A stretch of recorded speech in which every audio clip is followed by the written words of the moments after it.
Hey everyone, welcome back to Work-Life Wellness. In this series, we'll be joined by heads of global well-being from leading organizations who share their expertise, experiences, and actionable strategies to enhance employee well-being and foster a thriving culture of wellness. Today, we're joined by our good friend, Mark Kelly, who's the global head of benefits and well-being at Boston Consulting Group. In this conversation, Mark opens up about his personal well-being journey, the power of authentic storytelling, and the first steps that you need to take to create a culture of well-being where everyone can thrive. Hey Mark, how are you doing? I'm doing good. It's been a challenging 12 months or more for a lot of people. I think I've just noticed it so much, particularly this year. And I think that's why this conversation is so much more pivotal, because I think there is so many people that are running into kind of well-being challenges and they're not quite sure where to go with it. And I think that's why it's important that we have these type of conversations so people feel empowered that they can actually find ways to support themselves and support others. You shared recently on one of our panels that you had to step away. I'm sure it must be a bit more of a challenge. You're leading global well-being and then here you are saying, hey, I need to step away. That can't have been easy. It wasn't easy, but ironically, it should be, right? It should be the thing that we practice what we preach. I do so much kind of research in this space. I know a lot of the science around it. I knew gut instinct wise that it was needed to be done, but it took such a kind of process to do it. I couldn't have done it without my team. And I think that's the bit that, they empowered me, and in the same way that's empowered them. And therefore it creates that kind of ripple effect. I also chose to do what I thought was the right thing for me. You can see sometimes these stories, this is what you must do, that do, the other do. It was actually what's going to work for me, what's going to help me energize, reflect, feel better. And I went walking.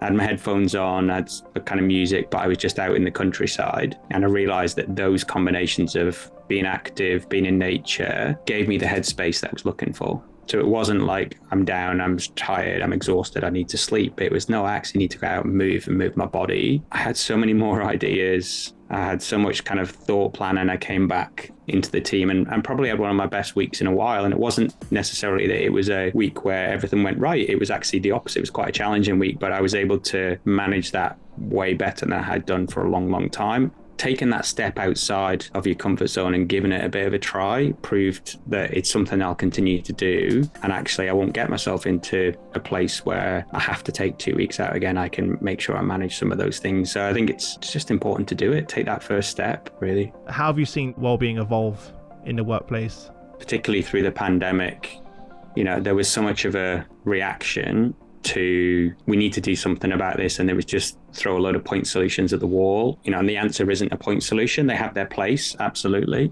but understanding what you're trying to support people with in exactly the same way that you and I have talked about is, how do you make sure that you're doing the basics at a world-class level? Sleep is the fundamental. It's like the single biggest performance enhancing thing that you can do. And that's usually what I see is when I slip is I'm not sleeping properly, the rest of it kind of the domino effect. So that's where I've seen the evolution of, there's been a lot of reaction, a lot of different things that people have tried out, but I think they've been quite reactive as opposed to proactive. I think that evolution is still happening, but that move towards more of a holistic appreciation of how to support people for themselves, but also then maybe the environment, the collective kind of impact. Yeah. And I think we just continue to see that kind of into the future as well. What advice would you give to well-being leaders of tomorrow? I think one of them is authentic storytelling. I think it's so important, and it's something that is still not that prevalent, but it is an absolute game changer. My proudest moment of 24 was actually that our Global People Chair hosted an authentic conversation around mental health. She's even put it in her top 10 highlights of the year, but to hear that vulnerability and authentic sharing from others really empowered everybody to go, I'm not in this alone. There's other people and that's how they've got through them. So I think of all of them is, how do you bring more authentic storytelling to the subjects and the narrative that you're trying to bring forward, and get that senior buy-in, get those senior leaders. They will have gone through the same challenges, whether they've happened recently or whether they've happened in the past. It's almost guaranteed that you don't get to the top without going through those peaks and troughs. Find the right person to tell that story. Mark, thank you so much for joining us. And to all of you watching, thanks for tuning in. If you want to learn more, make sure you download Wellhub's full Work-Life Wellness 2025 report and join us next time as we continue to explore how to live and work at your best. See you soon.